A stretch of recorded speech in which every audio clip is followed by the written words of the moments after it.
This is day 7 of the vlog. It's been a week.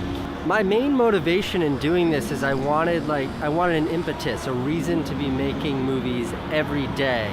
I don't know, I do it the way I know. I don't know. I think there's something to be said about, like, you know, an artist making something in their own, like, personal space is a little bit different than a controlled environment. She's what you have, you know. I wanted to make the best possible project that I can with this little thing. Like, I recorded everything, like I plugged the guitar in, I layered vocals, mad vocals.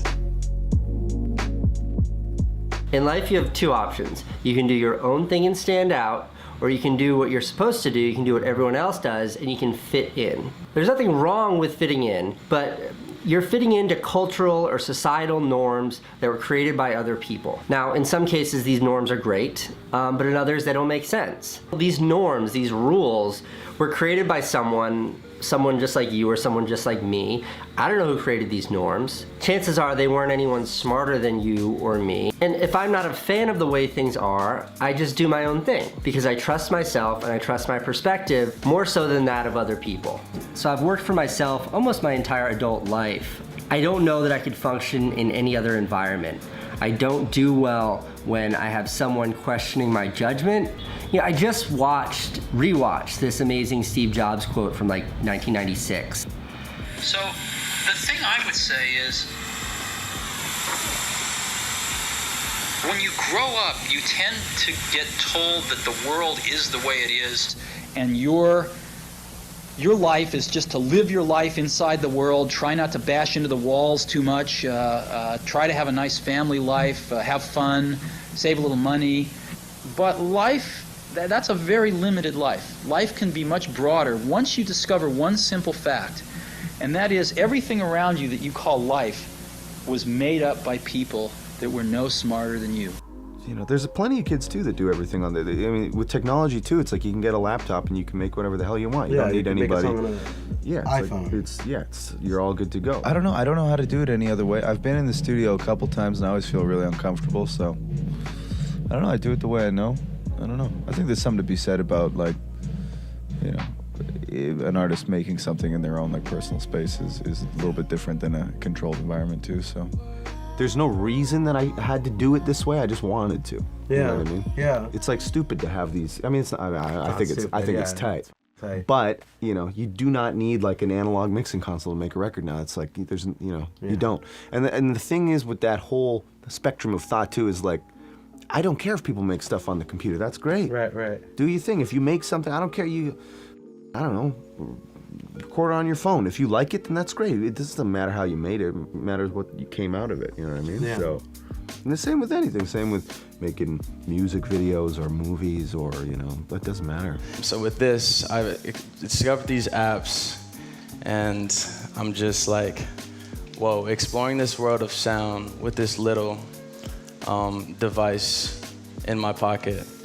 And I realized that I didn't like necessarily need what I thought I did.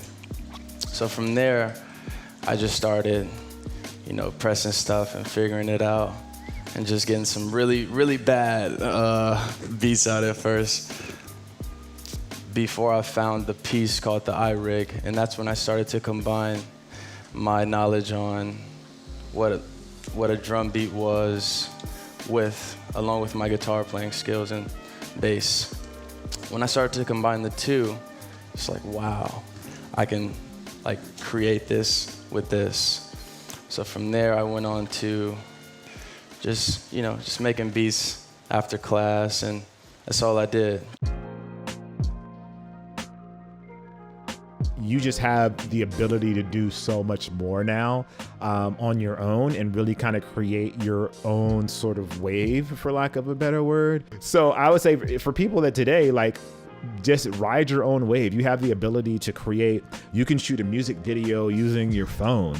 Like, you can record with your phone. You can create an Instagram, Twitter, you can create a SoundCloud, you can create a Snap. You can do all of those things now. You have all of that power in your hands. It's a matter of you creating good music and marketing yourself. Knowing how to record in physical studios or whatever, like, I just resonated with the layout and the interface of Reason. Yeah, so it feels much more hands-on and more real to you. Yeah, it's definitely just what I'm familiar with, and I think that's all that matters. Like, there's no right or wrong DAW to use, and there's no right or wrong process. As long as, you know, you're getting the sounds you want, I feel like you're on track. Yeah, and it helps when it's something that you know and understand, that it means you can do something then and there and not have to scratch your head and pull your hair out and think, oh no, how do I do that again? You understand this, it works. What's not to like? No.